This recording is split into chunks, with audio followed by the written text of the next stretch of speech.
श्री के गुप्ता जी, श्री दीनदयाल अरोड़ा जी, श्री रघुवीर सिंह संधू जी और हमारे अभी के कमेटी के वर्तमान में vice president Shri Saurabh Sharma ji, general secretary Shri Sanjeev Dhawan जी, जॉइंट सेक्रेटरी श्री अखिल चौहान जी, इसके अलावा जो हमारे साथी जिन्होंने इस आयोजन में बहुत मेहनत की है, श्री एडवोकेट वीरेंद्र जी, एडवोकेट उदयवीर पूनिया जी, एडवोकेट श्री अजय सैनी जी, एडवोकेट श्री कुलदीप किरमिल जी, एडवोकेट श्री गुरमीत खेची जी, एडवोकेट प्रदीप मलिक जी, उपस्थित मेरे सभी सीनियर अधिवक्तागण, वकील साथियों, लेडीज एंड जेंटलमैन, जब से यात्रा शुरू हुई है करीब 4 महीने और 2 हफ्ते हो गए, इसको 4.5 महीने हो गए पूरे। बड़ी दिलचस्प चीज ये रही है कि इश्यूज की भरमार हो गई, अनेकों इश्यूज इस पिछले 4-4.5 महीने में आए। तो जब मैं यहाँ आने के लिए मैंने सोचा कि वकील साहिबान के बीच में जा रहा हूँ तो कुछ पॉइंट्स लिस्ट आउट करूँ, तो मेरी लिस्ट इतनी लंबी होती चली गई। मैंने कहा इसके लिए तो 2 घंटे बोलते रहो तो भी कम पड़ेंगे। खैर, मेरा प्रयास रहेगा कि जो मुख्य बिंदु हैं मैं उनके ऊपर आपके साथ अपने विचार साझा कर सकूं। हमारी जो यात्रा है सद्भाव यात्रा, और सद्भाव का इजी ट्रांसलेशन है ब्रदरहुड, फ्रेटर्निटी, 36 बिरादरी का भाईचारा, जो भी आप उसको संज्ञा देना चाहें, सौहार्द, आपसी सौहार्द, कौमी एकता। और इसके साथ हमारा स्लोगन है, नारा है, कांग्रेस का हाथ भाईचारे के साथ। तो ये इस नाते 2 पहलू हैं। एक देखने में बड़ा स्वतः, अगर आपको यात्रा का जो नाम है उससे आभास होता है कि ये केवल एक सोशल कॉज है, आपसी भाईचारा बढ़ाने का। लेकिन इसका जो दूसरा एस्पेक्ट है वो पॉलिटिकल एस्पेक्ट है, और हम पॉलिटिकल पार्टी से संबंध रखते हैं। उस पॉलिटिकल पार्टी की बात, उसकी विचारधारा लोगों के बीच में लेकर जाते हैं। और इसीलिए हमारा ये मानना है कि जो हरियाणा में जो एक,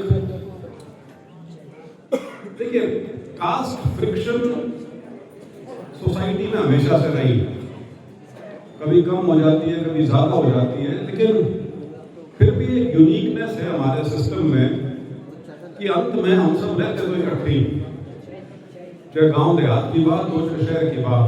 शहरों में थोड़ा सा आपसी तालमेल शायद उतना नहीं होता, गांव में तो हर आदमी एक दूसरे को जानता है।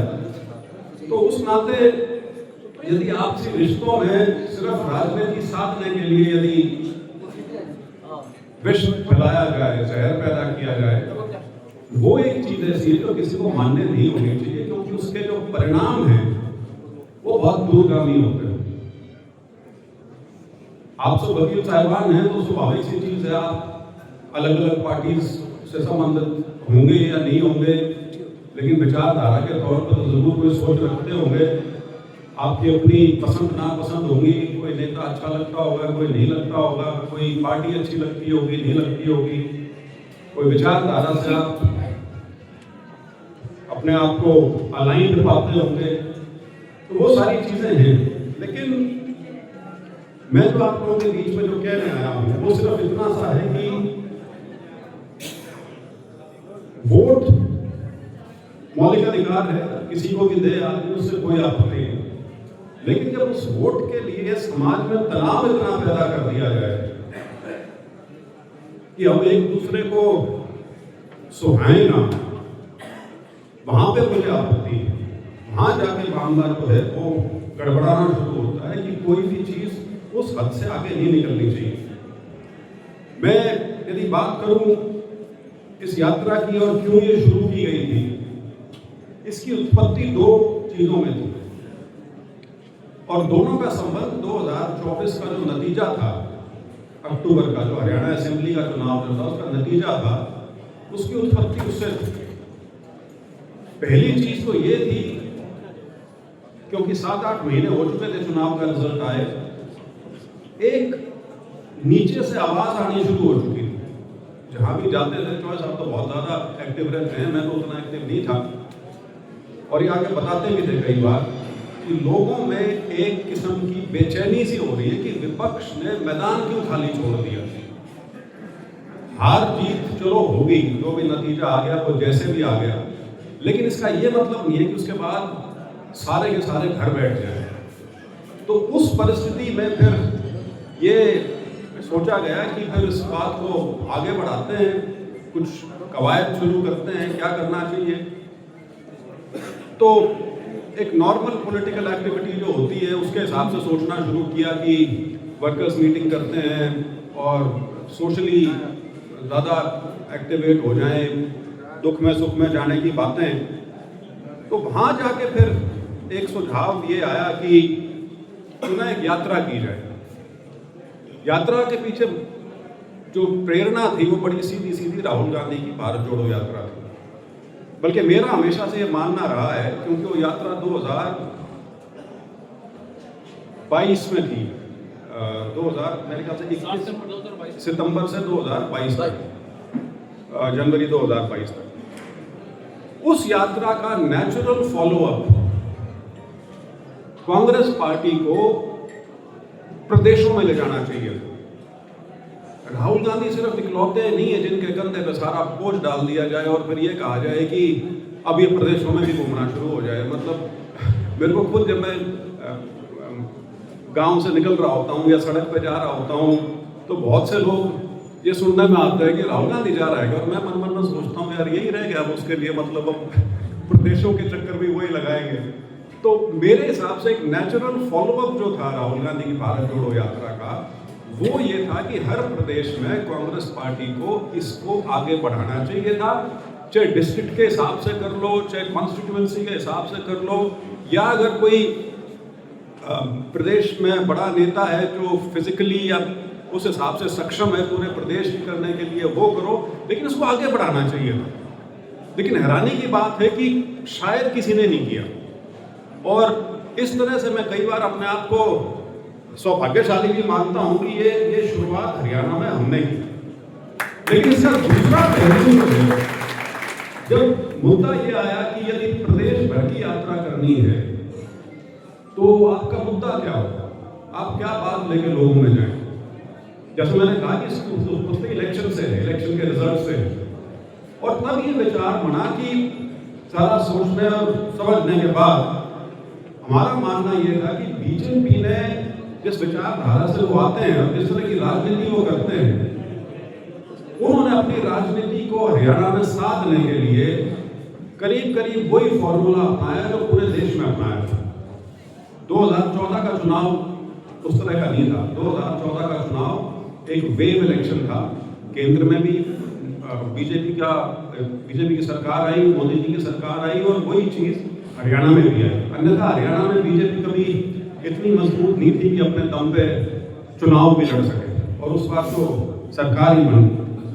उसके बाद से उन्होंने वही उनका चित तरीका जो है कि समाज में फूट के बीज डालो और उसके बाद फिर अपनी राजनीतिक फसल उगाओ उसके ऊपर, उस तरह का उन्होंने सिलसिला शुरू किया।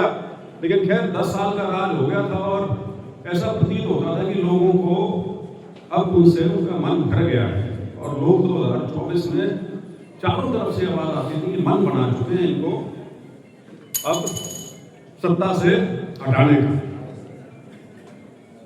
और लोकसभा का चुनाव, उसका नतीजा, उसका उदाहरण दिया जाता था। और शायद कोई हद तक ठीक था कि कांग्रेस का कोई संगठन नहीं था, उसके बावजूद भी लोगों ने 5 सीट जितवा दी, 5 सीट जितवा दी। और हम कांग्रेस वाले उसको बहुत बड़ी उपलब्धि के तौर पर पेश करने लगे। मेरे को तब भी हैरानी होती थी, मैंने कहा 5 तो आती होती है, ये कोई हवाई आती तो है नहीं, इस पर हम इतना ज्यादा क्यों करा रहे हैं। लेकिन आर्ग्यूमेंट दी जाती थी कि वोट परसेंटेज इतना बढ़ गया, फलाना हो गया, 0 से 5 पे चले गए। और मैं हमेशा कहता था आम आदमी पार्टी थोड़ी है जो 0 से 5 पे आ गए।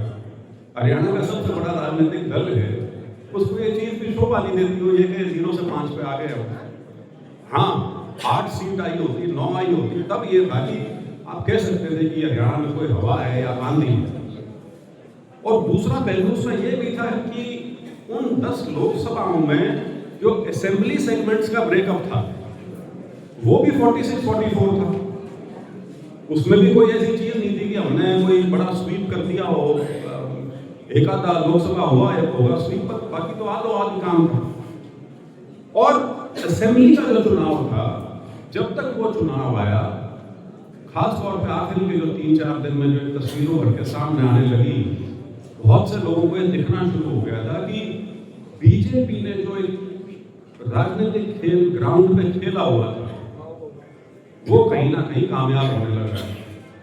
और शायद उसकी कामयाबी का कारण ये था कि हरियाणा में जो 3-4 साल से निरंतर एक पॉलिटिकल एटमॉस्फेयर बना हुआ था, जो एक तरफा तस्वीर दिखने की एक जो सबको दिख रहा था, उसमें शायद उस चीज को जो बीजेपी अपने ग्राउंड पे जिसमें वो निरंतर लगी रहती है, या तो उससे ध्यान हट गया, या कई बार इतना होता है, माहौल ऐसा हो जाता है कि आपकी आंखें चुंधी आ जाती हैं, आपको लगता है बहुत जीत रहे हैं, बाद में देख लेंगे, इन चीजों को बाद में संभाल लेंगे।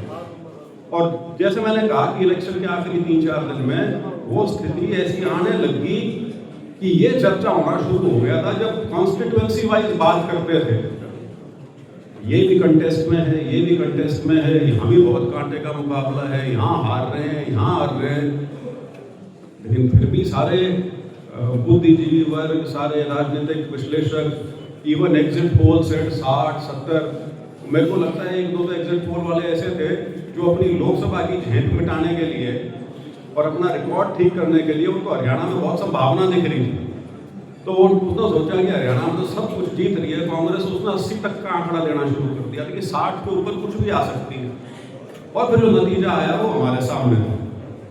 तो उसमें इन 2 चीजों को लेकर, एक तो जो जनमानस और कांग्रेस के कार्यकर्ता में जो एक हताशा का माहौल था वो, और दूसरा बीजेपी का जो पॉलिटिकल एजेंडा है, जिस वजह से वो कम से कम इस हद तक तो अपनी, मैं ये नहीं कहता कि देहात में पूरी तरह से जम पाए हैं वो, लेकिन कम से कम वोट उन्होंने अपनी बनानी शुरू कर दी है वहां।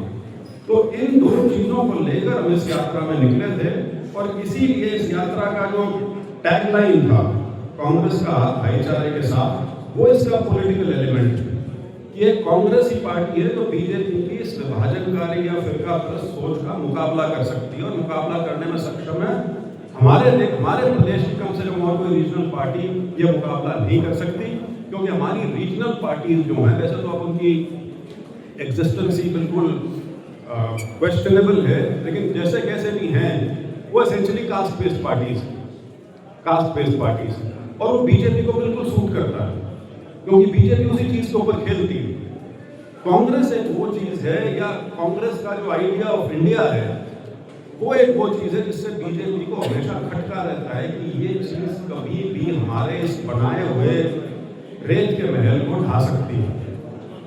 और इसीलिए सारा प्रहार, चाहे लोकसभा की बात हो, चाहे विधानसभाओं का जिक्र हो, बिहार जैसे स्टेट में भी where Congress was a marginal player, BJP का सारा अटैक जो था उनकी नेशनल लीडरशिप का, वो वहां भी कांग्रेस पे और राहुल गांधी के ऊपर रहता है, क्योंकि उनको जो भी खतरा नजर आता है वो कांग्रेस पार्टी से नजर आता है। लेकिन मेरे को ये कहने में अब कोई झिझक नहीं है कि 2024 लोकसभा के बाद जो एक माहौल देश में बना था और बीजेपी पूरी तरह से बैकफुट पे चली गई थी, उस चीज में बहुत बड़ी अड़चन पड़ी हरियाणा के चुनाव के बाद, और एक दूसरी तरह की पॉलिटिक्स दोबारा शुरू हो गई। लेकिन पिछला जो 15-20 दिन का जो समय है, वो एक ऐसा समय है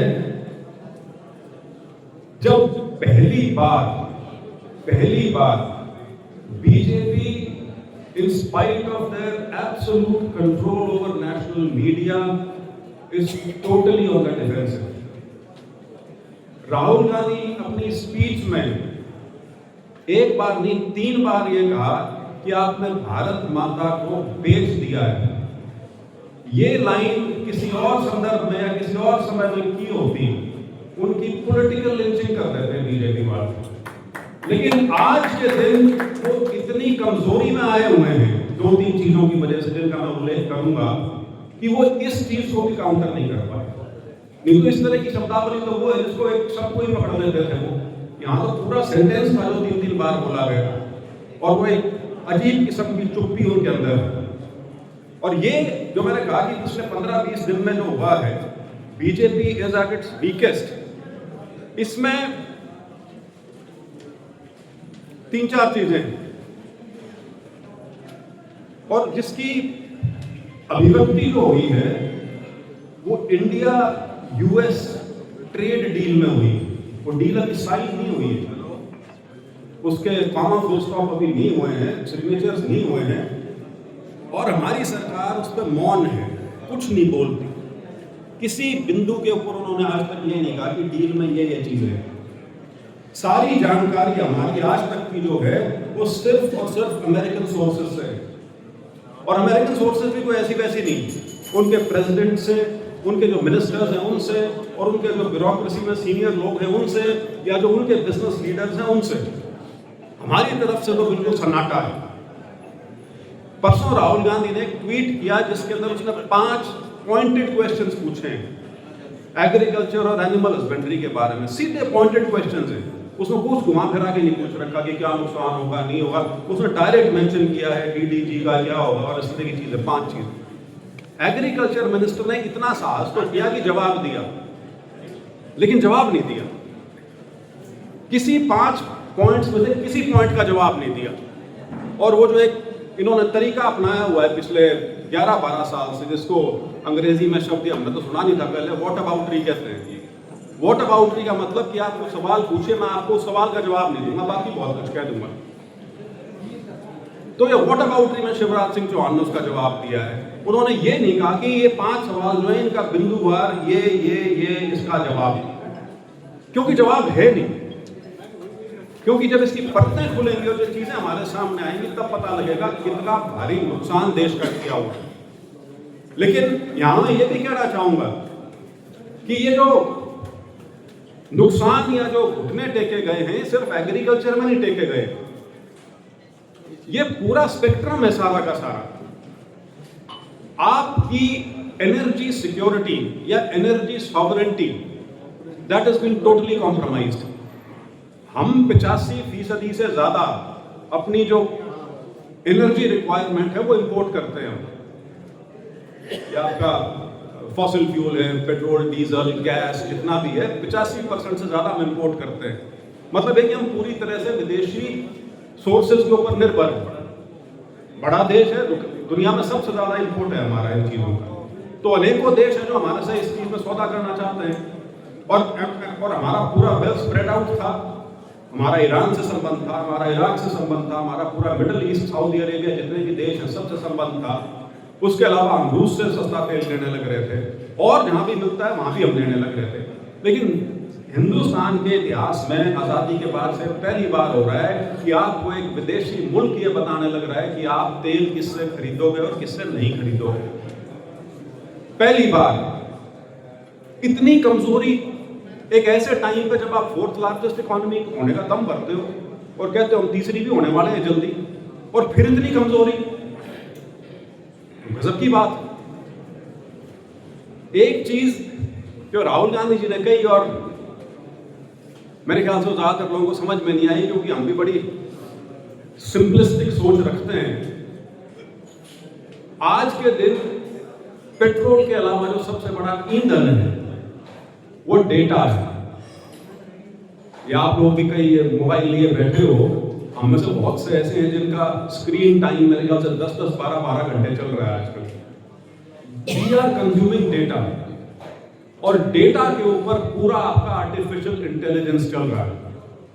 आर्टिफिशियल इंटेलिजेंस को यदि आप कार मान लो या लोकोमोटिव मान लो, तो उसका जो ईंधन है वो डेटा है। आपने उस डेटा का ही सौदा कर दिया। आपने उस वित्त मंत्री ने बजट में यह प्रावधान कर दिया कि 2047 तक डेटा रिलेटेड जितनी कंपनीज हैं, tax free and free access. मेरे को ये नहीं समझ में आता, जब आपने आर्टिफिशियल इंटेलिजेंस का ईंधन गिरवी रख दिया, आपने अपनी एनर्जी रिक्वायरमेंट्स गिरवी रख दी, और मुझे पूरा विश्वास है इसके पीछे ये भी होगा कि आप असला भी सारा अमेरिका से खरीदोगे, ज्यादातर अमेरिका से खरीदोगे या अमेरिका के माध्यम से इजराइल से खरीदोगे। मतलब ये कि जो आपके टाइम टेस्टेड फ्रेंड्स हैं उनको आप उनका हाथ छोड़ते जाएं और आप ऐसे लोगों का हाथ पकड़ते जाएं जिन्होंने कभी भी आपकी समय आने पर आज तक मदद नहीं की। 71 में तो वो आपके खिलाफ ही थे क्योंकि वो पाकिस्तान की तरफ थे, लेकिन ये ऑपरेशन सिंदूर के टाइम में तो आपकी बड़ी भारी दोस्ती हो रही थी उनके साथ। माय फ्रेंड डोनाल्ड ट्रंप मतलब एक बच्चे की जुबान पे था, और डोनाल्ड ट्रंप ने उसके बाद किश्तों में हमारे देश की बेइज्जती की, किश्तों में रोज करता है, मौका मिलते ही करता है, और हमारी तरफ से सन्नाटा, चुप्पी, कोई नहीं बोलता, कोई भी नहीं बोलता। एक एक्सटर्नल अफेयर्स मिनिस्ट्री का स्पोक्स पर्सन है, उससे बस एक आधी लाइन बीच में बुलवाते हैं, और वो भी इतनी क्या बोले उसको एनोडाइन टाइप सी वो भाषा इस्तेमाल होती है जिसका कोई मतलब ही नहीं होता। मेरे को कई बार बहुत हैरानी होती है कि ये कमजोरी जो इतनी दिखाई गई है, इसका कारण क्या है।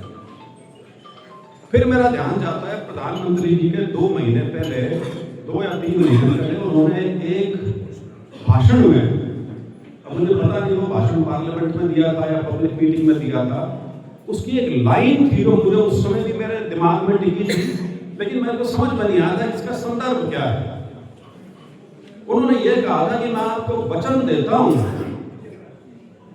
कि मैं देश के हित की कभी हानि नहीं होने दूंगा, चाहे इसके लिए मुझे निजी तौर पे कितनी बड़ी कीमत चुकानी पड़े। 144 करोड़ के देश के प्रधानमंत्री की निजी कीमत कौन सी होती है? निजी कीमत कौन सी? मैं उस बात में तो जाना ही नहीं चाहता कि परिवार नहीं है तो निजी कीमत है किस चीज की, वो छोड़ो खैर। लेकिन क्या निजी हानि, किस चीज की तरफ आप संकेत कर रहे हो? आप देश के दुनिया के सबसे बड़े देश का आप प्रधानमंत्री हो, आप उसका नेतृत्व कर रहे हो, आप ये इतनी कमजोरी की बात लोगों को क्यों बताने लग रहे हो कि कोई ऐसी चीज है? लोगों को तो नहीं था ऐसा कुछ शक कि ऐसा कोई समझौता हो जाएगा जिसमें देश के बिगड़ने की नौबत आ जाएगी। आप उससे पहले ही ये भूमिका क्यों बनाने लग रहे हो? अपना पॉलिटिकल कैपिटल जो है उसको आप क्यों यूज कर रहे हो? वो अब समझ में आना शुरू हुआ। अब उनमें से कारण 1, 2 या 3 है, लेकिन ये 3 बड़ी खतरनाक चीजें हैं, और तीनों चीज जो हैं उससे ये लगता है कि either individually or all 3 of them together or 2 out of those 3 are the reason why we have become such a weak state. पहला, एप्स्टीन फाइल। मैं कोई आरोप नहीं लगा रहा, मैं सिर्फ ये कह रहा हूं 144 करोड़ का देश किसी दूसरे देश की सरकार के साथ संबंध बनाने के लिए या बातचीत करने का चैनल बनाने के लिए उन्हें क्या सिर्फ एक कन्विक्टेड ऑफेंडर और वो भी किस चीज का? यौन शोषण का। एक वही आदमी मिला पूरे अमेरिका में आपको अमेरिका की सरकार के साथ संबंध बनाने के लिए। और दूसरी चीजें तो छोड़िए, मुझे लगता है उसमें भी हमारे कई महानुभावों के नाम आएंगे। वो अंबानी जी का तो आ लिया ऑलरेडी, और उनकी भी परतें खुलेंगी। ऐसा नहीं है कि हमारे बड़े संत हैं सारे के सारे, जरूर उसमें कुछ ना कुछ निकलना चाहिए। But what I am saying is, इस एप्स्टीन फाइल पर नजर रखिए। ये 15 महीने या 15 साल पूरी दुनिया का डांस होगा इसके ऊपर, पता नहीं क्या क्या निकलेगा। यूरोप वाले थोड़े ज्यादा एथिकल हैं, कईयों के इस्तीफे हो चुके, वहां तो यहां तक इस्तीफा हो चुका कि अमेरिका का जो वहां पे इंग्लैंड का जो एम्बेसडर था, क्योंकि वो संलिप्त पाया गया एप्स्टीन के साथ, अब इंग्लैंड के कैबिनेट मिनिस्टर का, कैबिनेट सेक्रेटरी का इस्तीफा लिया गया है कि इसकी सिलेक्शन प्रोसेस को क्यों ऐड कर रहा था। सोच के देखिए, वहां ये बात यहां तक चली गई है कि जो आदमी दोषी है वो तो गया ही गया, आप भी इसलिए जाएंगे क्योंकि आपने इसकी सिलेक्शन करी थी। जबकि वो कैरियर डिप्लोमेट रहा होगा फॉरेन सर्विस की तरह, उस नाते उसका रिकॉर्ड ठीक रहा होगा, लेकिन इस तरह की वहां पे जवाबदेही थी। और हमारे यहाँ हमारा मंत्री जी, मैं सुन के हैरान हो गया कि सिर्फ इतना ही आरोप था उसके ऊपर कि एक कम उम्र की महिला, he did not even use the word a minor girl, he said a woman who was not of appropriate age या something, कुछ ऐसा कहा, who was under age। वहां भी मतलब शब्दों का हेर फेर कर रहे हैं, तो बस इतना ही आरोप था, इसमें कौन सी बड़ी बात, डूब कर मर गया।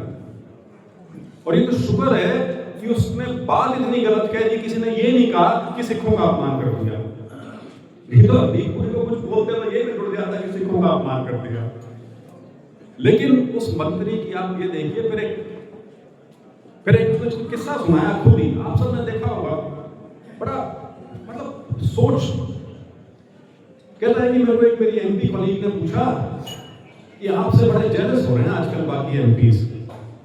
तो मैंने कहा यार, जिस चीज के लिए जेलस हो रहे हैं वो तो मैंने की भी नहीं, मैं तो इसी मोड जा रहा है। So, mark my words, Epstein files will come to haunt our government also and the rest of the world also for months and years to come. Just wait.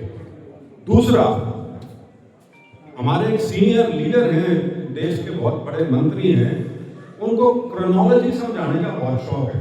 वो क्रोनोलॉजी समझाते हैं हर बात की, क्रोनोलॉजी समझिए, ये क्रोनोलॉजी समझिए आप।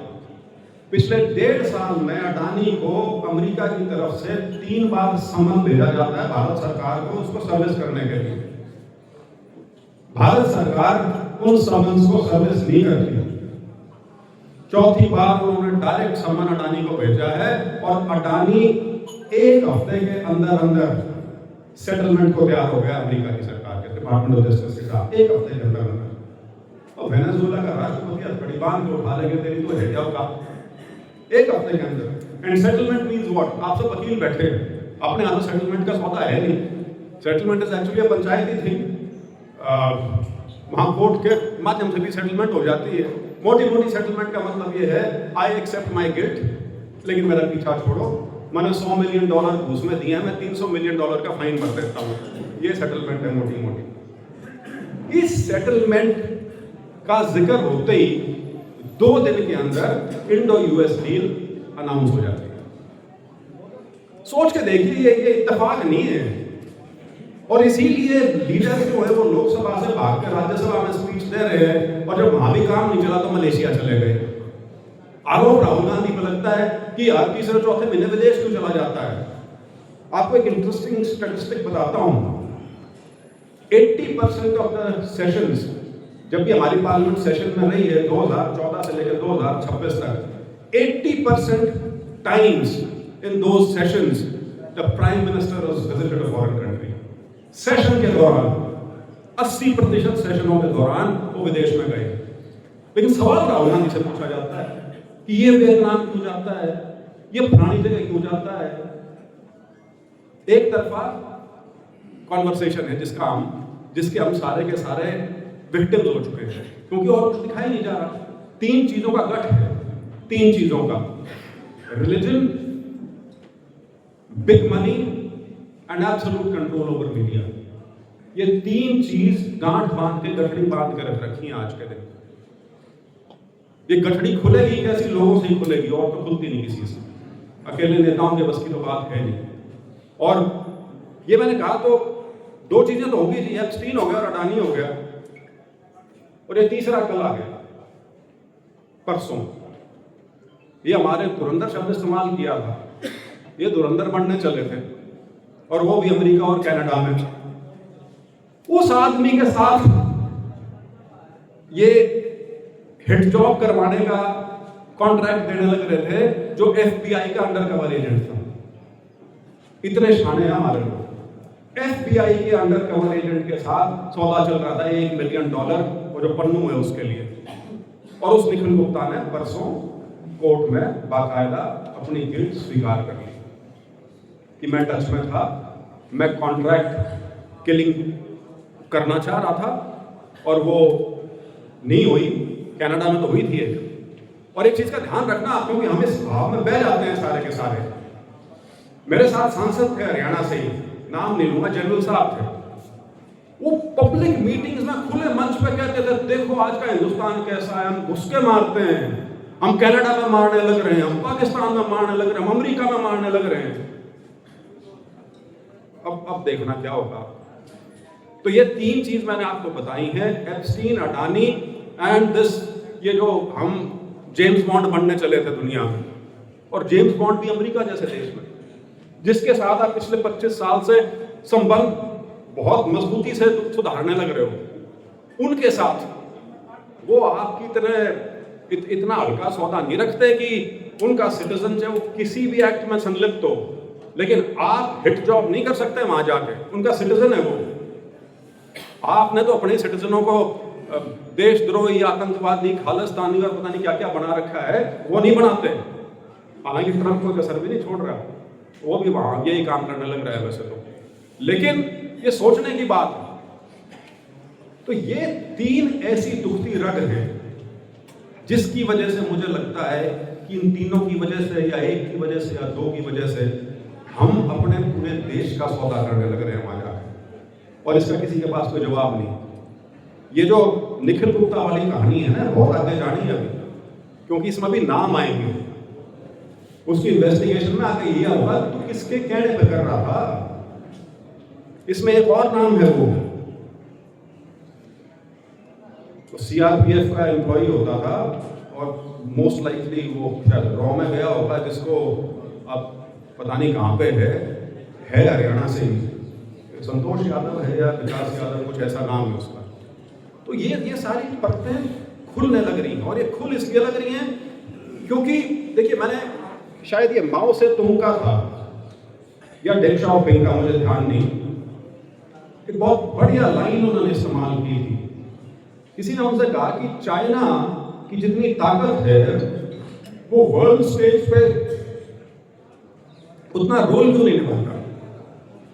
तो ये बात है कि आपसे क्या 60 साल पहले उनका चाइनीज में भाव था, लेकिन उसका अंग्रेजी में अनुवाद है, दुनिया में जो अनुवाद था, जो लाइन है, hide your strength and wide your time. अपनी ताकत को छुपाइए और सही समय का इंतजार कीजिए। हमारे वालों को गलतफहमी ये थी कि हम बहुत ताकतवर बन चुके हैं, हम पता नहीं क्या बन गए हैं, और ये मीडिया ने एक ऐसा बना दिया कि पाकिस्तान तो कोई देश ही नहीं, ये तो आज टूटा और कल टूटा। और बांग्लादेश के लोग, एक खुद मुख्तार देश जिसको आपने जन्म देने में योगदान दिया हुआ है सबसे बड़ा, उस देश के लोगों को आप पता नहीं क्या क्या भाषा का आप इस्तेमाल करते थे, सिर्फ इसलिए कि आपको असम में चुनाव लड़ना है, आपको बंगाल में चुनाव लड़ना है, अपने देश में हिंदू मुसलमान करना है, या तो आप कश्मीर को पकड़ोगे, या बांग्लादेश को पकड़ोगे, या पाकिस्तान को पकड़ोगे, ताकि यहाँ पे हिंदू मुसलमान करते रहो आप। और वो देश आज के दिन 1971 के बाद से ये माहौल हो गया था कि आपका ईस्टर्न फ्रंट सदा के लिए सिक्योर हो गया। 11 साल के अंदर उन्होंने, वहां की सरकार ने पूरे देश को अपने खिलाफ कर लिया, पूरा देश हमारे खिलाफ खड़ा है वहां पे आज के दिन, और कोई भी नहीं है। एक तो वो होता है कि आप you are glorious in your isolation. हम ग्लोरियस इन आइसोलेशन नहीं है, हम अलग थलग पड़े हुए हैं, हमारे साथ ही कोई नहीं है। भूटान, नेपाल भी हमारे साथ नहीं है। मैं कई बार कहता हूँ अपने गांव देहात में जब मैं जाता हूँ, मैंने कहा बचपन में हमने देख रखा है, जब 26 जनवरी पे कोई चीफ गेस्ट नहीं मिलता था तो भूटान के नरेश को फोन कर देते थे और 25 तारीख की शाम को आ जाते थे तैयार होकर। वो भूटान भी आज आपके साथ ऑपरेशन सिंदूर में आपके साथ नहीं आया। क्यों नहीं आया? सिर्फ एक कारण कि आपने अपनी मॉरल अथॉरिटी दुनिया में खो दी। हम आज के दिन एक वो देश हो गए जिसके पास 4 पैसे आ गए और हम इतराना शुरू हो गए। हमको गलत फहमियां होगी अपने बारे में। मेरे को आज तक ध्यान है जब 370 और 35 से निरस्त किए गए थे, उस समय जो स्पीच पार्लियामेंट में दी गई थी, पार्लियामेंट के पटल पे, उसमें अक्साई चिन और इनके लिए कहा गया था अब इनकी बारी है। 6 महीने में चाइनीज आपके अंदर आ गए थे लद्दाख में, 6 महीने में। क्योंकि आप क्या बोल रहे हो सिर्फ अपनी यहाँ की वोट जमाने के लिए उसका दुनिया में क्या असर जाने लग रहा है, आप सोचते ही नहीं थे उसके बारे में। और अब ये स्थिति हमारे सामने है कि हम यहाँ आके खड़े। तो ये 3-4 चीजें थी। बाकी इसके अलावा इसको ये मत समझना कि मैं इंटरनेशनल रिलेशंस पे दे रहा था भाषण। ये इंटरनेशनल रिलेशंस नहीं है, ये आज के दिन हमारे देश की सबसे बड़ी सच्चाई है। और ये सरकार और इनका तंत्र हमारे वालों पे तो काबू नहीं आया, लेकिन ये बाहर वालों पे काबू आ रहे हैं और पूरी तरह से काबू आए हुए हैं। और शायद इससे कुछ बदलाव होगा। जो मैं कह रहा हूँ, पिछले 15 दिन में जो मैंने बीजेपी में कमजोरी देखी है, इतनी कमजोरी 11 साल में, आज तक 12 साल में कभी देखने को नहीं मिली थी, जो इन पिछले 15 दिन में देखने को मिली। बाकी एक चीज वो आपको पता ही है सबको, जनरल नरवाणे की किताब, और उस किताब की सिर्फ 4 लाइन, 400 पेज की किताब होगी, उसमें बहुत अच्छी अच्छी चीजें होंगी सरकार के लिए। मैं फौज का चीफ था, अच्छी बात लिखेगा सारी की सारी, लेकिन 4 लाइनों ने सरकार को कपकपा दिया। क्योंकि वो 4 लाइन जो हैं, वो सिर्फ ये 12-13 साल से जो एक बुलबुला बनाया हुआ है, स्ट्रॉन्ग लीडर, विश्व गुरु, उसमें पिन लगने लग रही थी उन 4 लाइनों में, सिर्फ 4 लाइनों में। एंड 4 लाइन्स वर कि मैंने सुबह 8 बजे या जो भी टाइम था, I called up the defence minister to say 4 Chinese tanks are approaching Kailash ranges. My commanders are asking me what action is to be taken. And the defense minister says, I'll just speak with the prime minister and get back to you. It took them 2.5 hours, 2 hours and 15 minutes to get back to say what? जो उचित समझें वो करें। सिर्फ यहां तक होती ना ये line, BJP would have gone to town saying, देखो फ्री हैंड दिया था आर्मी को, फ्री हैंड दिया था, नहीं बोल रहे। क्यों? The next line is, I was handed a hot potato. Army chief basically ये कह रहा है कि ठीकड़ा मेरे सर पर फोड़ दिया। अगर हमारा मिलिट्री एक्शन ठीक हो गया तो सरकार कहेगी बल्ले बल्ले फ्री हैंड दिया था, और एक गड़बड़ होगी तो मैं सूली पर लटका दूंगा, मैं सूली पर लटक जाऊंगा। मोटा मोटा कहने का हॉट पोटैटो का तो मतलब यही है। नहीं तो कहता कि क्यों? क्योंकि पाकिस्तान के साथ आपका बॉर्डर हॉट रहता है, वहां गोलाबारी रोज का काम है, कोई नई चीज नहीं। वो जो हमारे सीज फायर भी उनके साथ बीच बीच में होते रहते हैं, वो भी दे आर इंटरप्टेड बाय, छोटी मोटी चलती रहती है वहां पे।